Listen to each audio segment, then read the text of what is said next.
Alain Marchal, coup de théâtre pour la star des grandes gueules.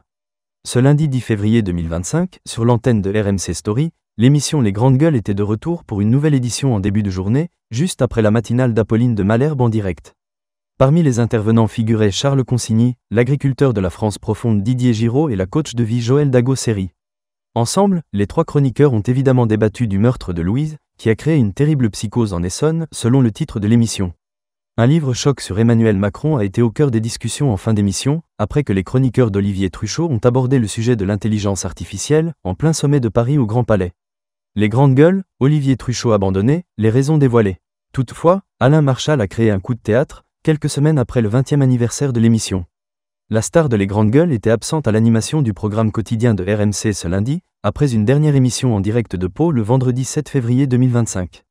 Olivier Truchot a tenu à rassurer les fidèles de l'émission en expliquant que son acolyte était parti skier sur les domaines alpins pour une semaine.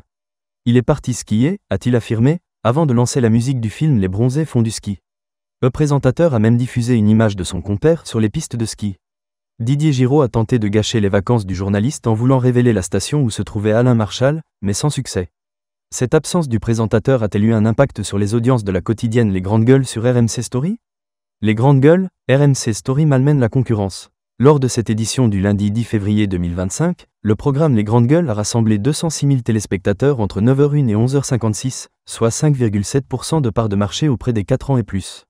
RMC Story affiche une hausse de 1,3 point de part de marché sur une semaine et de 0,4 points sur un an. Le talk-show se porte donc bien, même en l'absence d'Alain Marchal.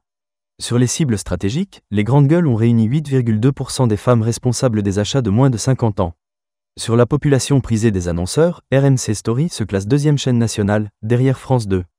L'émission a même atteint un pic à 17,5% du public féminin à 9h45. C'est une belle performance pour le talk, qui continue de rivaliser avec la concurrence après 20 ans de diffusion à la radio et 8 ans à la télévision.